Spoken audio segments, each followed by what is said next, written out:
Gentlemen, I don't know if you remember wa chef balilandire pati chisunguta chishitabunga. And it's very interesting. Yeah, you know what? I've also been thinking, why is it that English is mostly considered to be the measure of intelligence? Because mtu anaona kalera ndet sungu.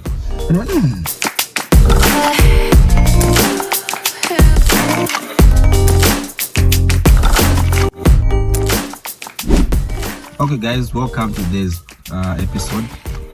I'm your host, Master Chief. And I'm also your other host, Ronald. And I'm their colleague, Boyd. Okay, speaking of that English topic, yeah, it's a broad topic, isn't it? Because we start thinking now to say, okay, so first of all, before you can even say, whether English can be used to measure someone's intelligence or not, we have to ask ourselves, say, what is language? Because English is just a language like any other, right? Yeah. So what is language? I think that's where we need to start from, and to know whether, chashitobunga or tashitobunga. What do you think? I think language is.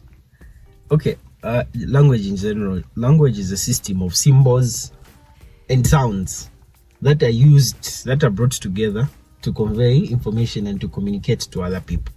So when you look at that, language is a very dynamic thing, and different languages exist in different parts of the world, and the primary objective of language is just to convey information. People should communicate.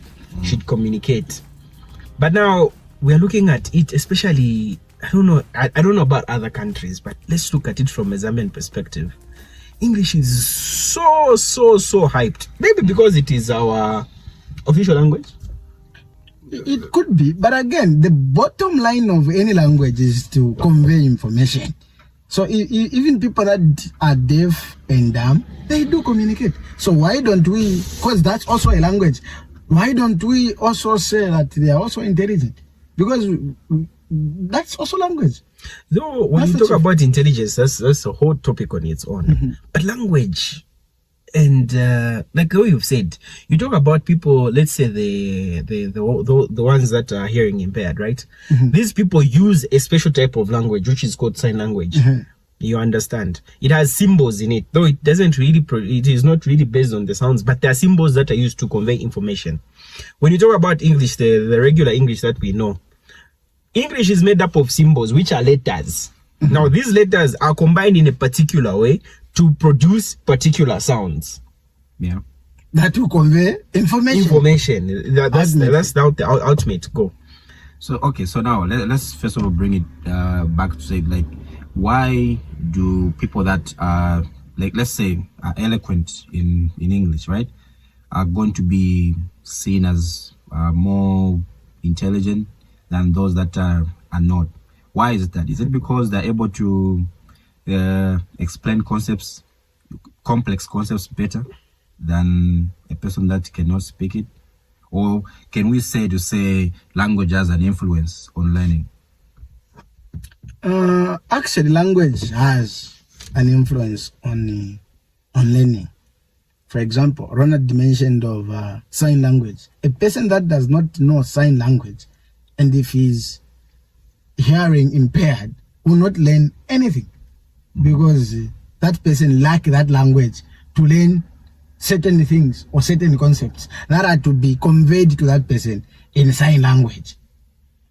Okay, so if certain things are being taught to you, the learner, in the native language, in your native language, it will be very easy for you to comprehend and understand the concepts than it is being taught to you in a foreign language. And maybe the most important thing that we need to also do is understand what is learning. You understand? Because if you know what is learning, you might also understand how learning can be influenced by language. So in the simplest, the most basic definition I can think of, learning is just the acquiring of knowledge. Yeah. Mm-hmm. So meaning there's information that is being brought to you, and then you acquire that information, you comprehend it, you use it for whatever it is that you're doing, then you're learning.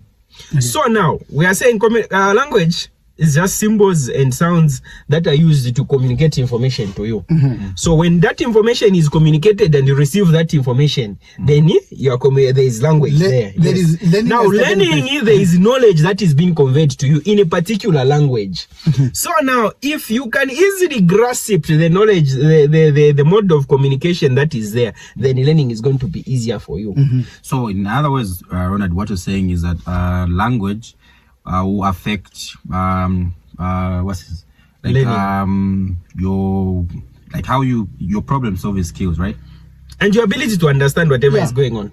So your cognitive development is totally dependent on the language that you're using. So now when you talk about cognition, the development of your cognitive abilities, I think that is somewhat something independent, because when you talk about language, well, it's just a way of communicating. So for instance, somebody that has been exposed thoroughly to a local language, let's talk about Bemba, people that are exposed thoroughly to Bemba, they will develop their cognitive skills in Bemba, because cognitive, we are just talking about your ability to think and do all these other things. So you're going to develop the ability to think and do all these other critical, critical solving skills in Bemba. But when you are given those same situations in English, it becomes now a problem. Yeah, because you have so to... in other words, we are agreeing with let's say we're disagreeing with Sheffy that said language is used as a measure of intelligence, because language not just language. In fact, Chef was not saying that. Maybe before you misunderstand what he said. He said it's sungu tachishita bonga. What that meant was that English, yes, is important, but it's not the only thing that you need for you to go about your life. Like you can make money even without knowing how to speak English. Yeah. Okay, so my point is, okay, like the statement saying English is a measure of intelligence.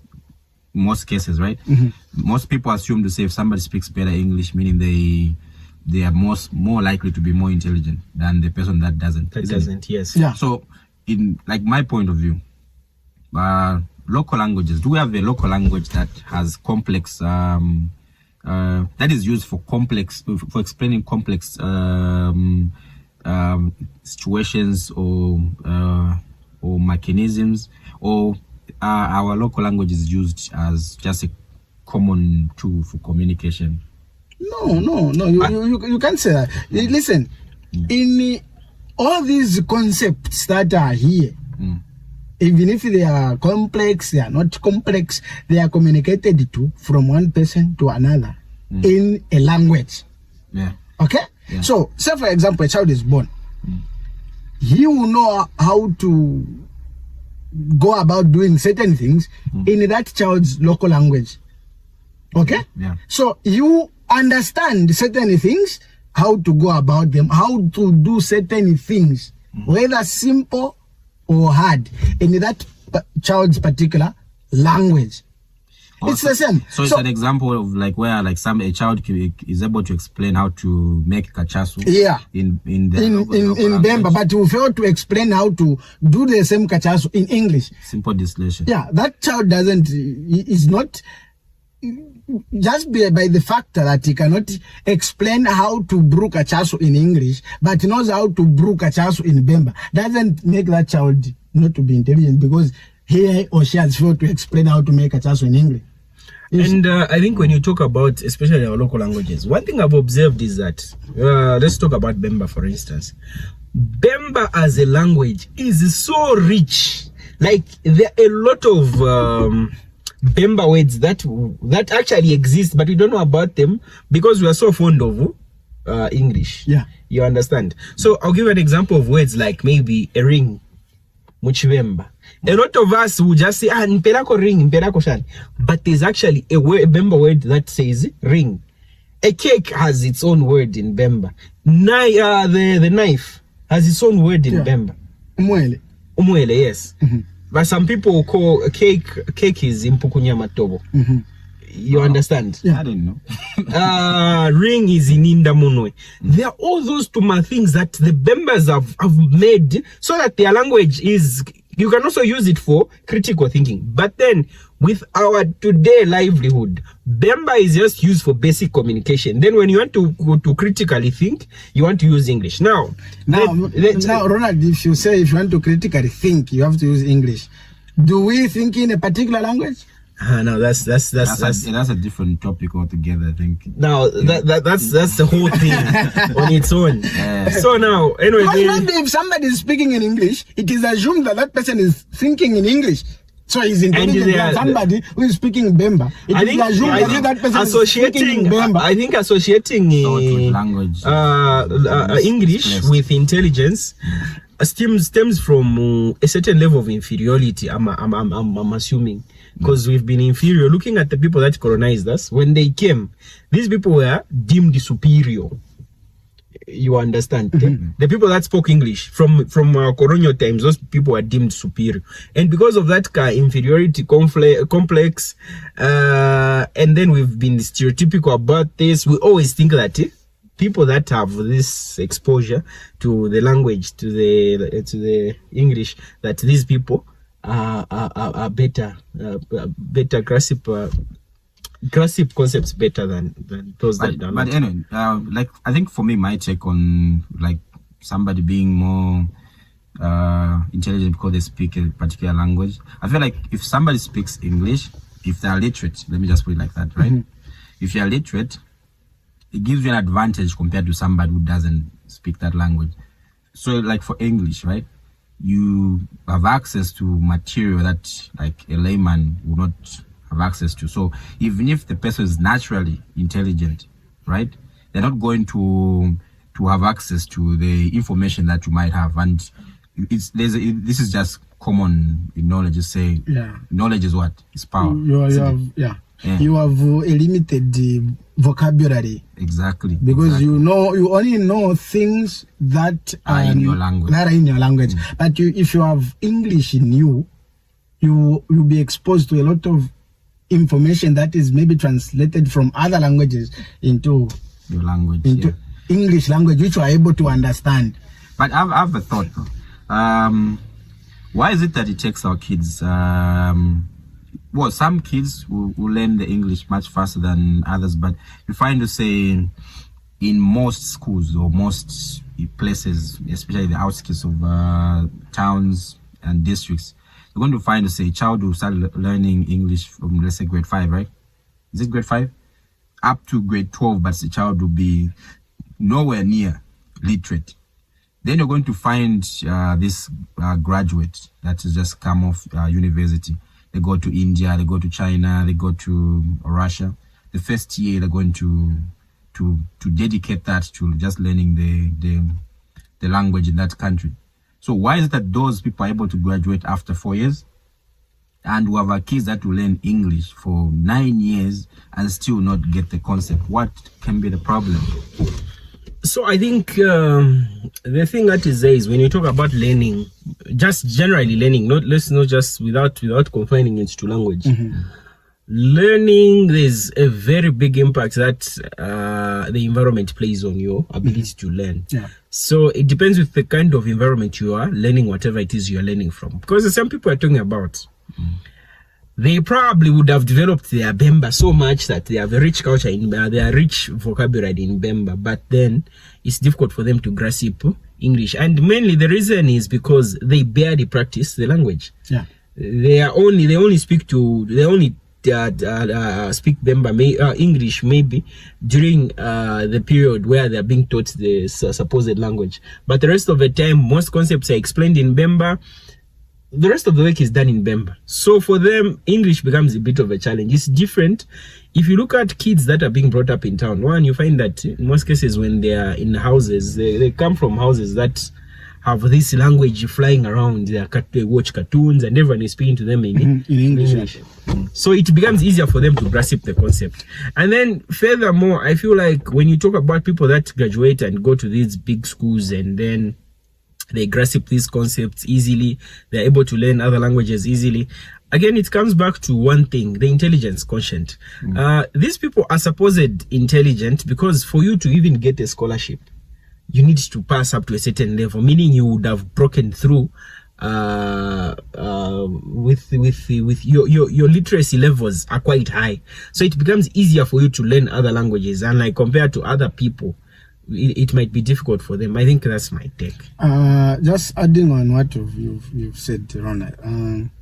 Then again, when these children are born, let's say from year 1 up to grade 1, they are speaking Bemba. In grade 1, they are now being taught to write what they speak.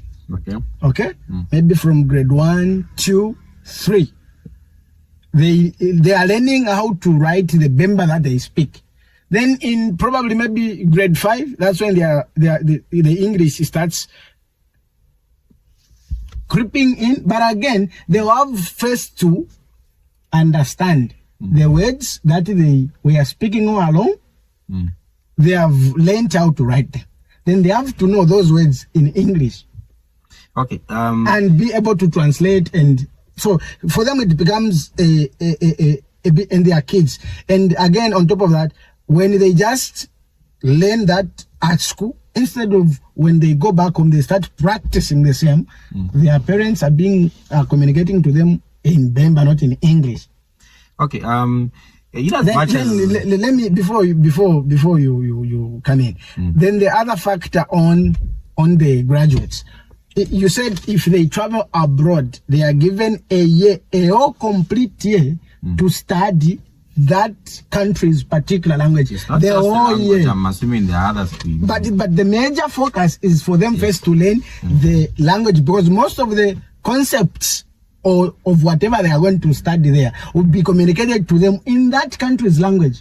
So if we had a system, maybe where our children, they start grade 1, grade 2, grade 3, maybe grade 4, they are just exposed to learning English. So whatever that they knew in Bemba or in their native language, could be Lozi, could be Tonga, they start to understand it in English. Then we start explaining the concepts to them in English, because you can't be... I get what you're trying to say, but for me, I think I have a different thought. The whole point of this the curriculum that was developed for kids to start learning English in grade 4 was that a child that starts learning in their native language, then switches to a different language, in this case English, will learn better or will learn quicker.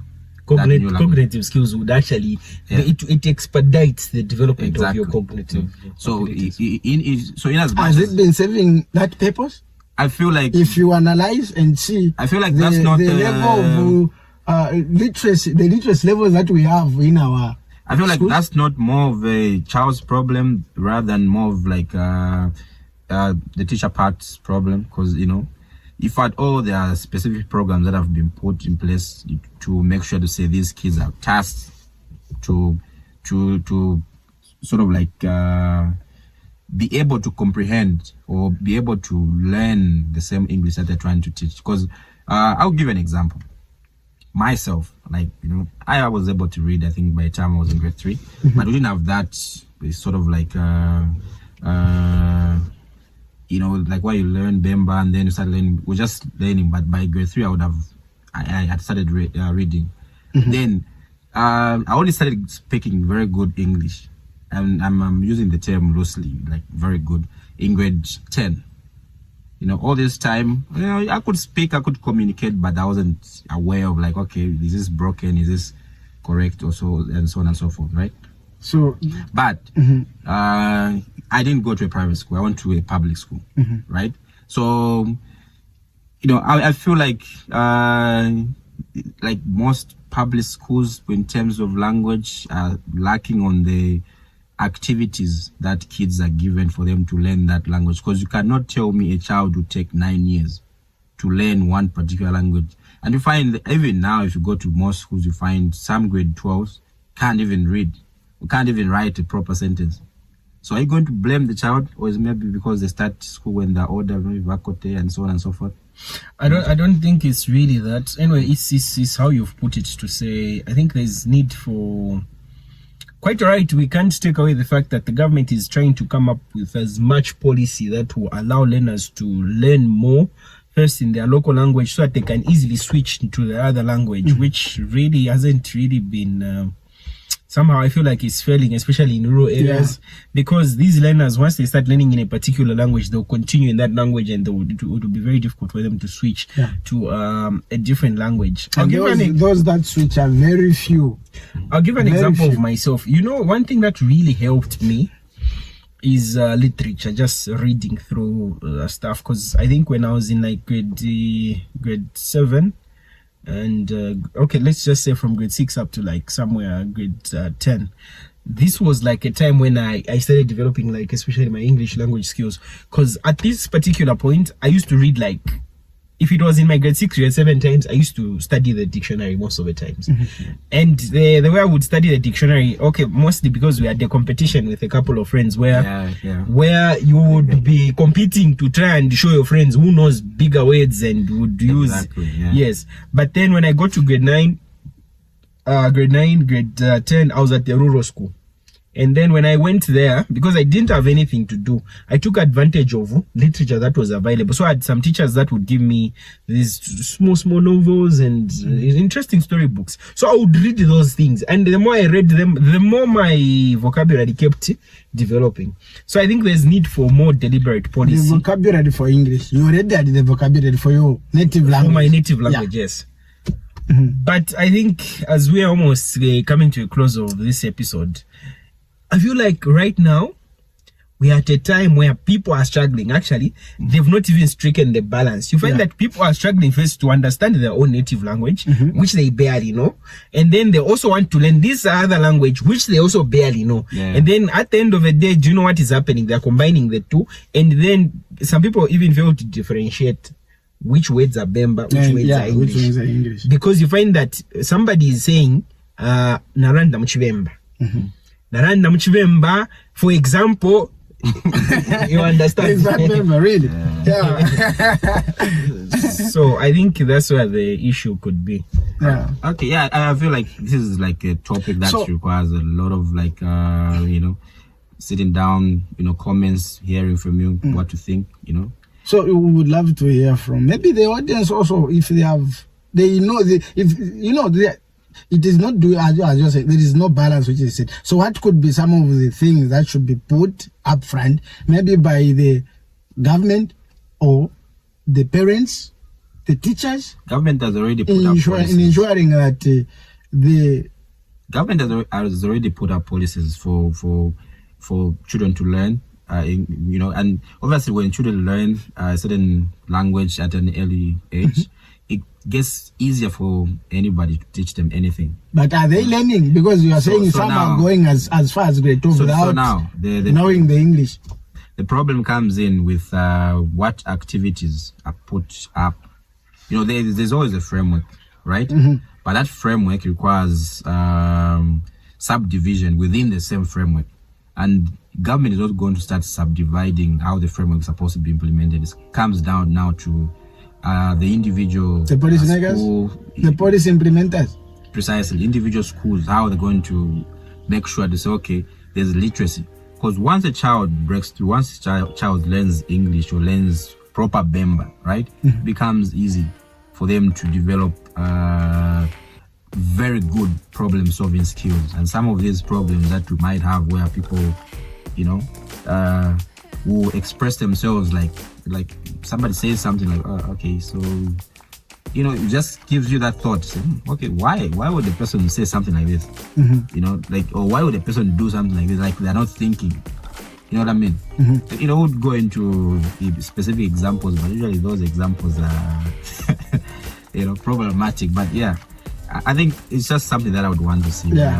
This topic is taken up by somebody else, or somebody else gives us feedback on like what they think. I think that would be great. Yeah, definitely. Bro, I think language. Yeah, it's a very broad topic. In what language do you think I'd love to. Yes, that's the language of that's thought of language. Yes. Or you just think in binary and then convert to particular language. I think it's a topic that we'll think about. We'll talk about the next time. Things in English. So I think, yeah. No, thank you very much for tuning in for this episode. Yeah. So we've just scratched the surface.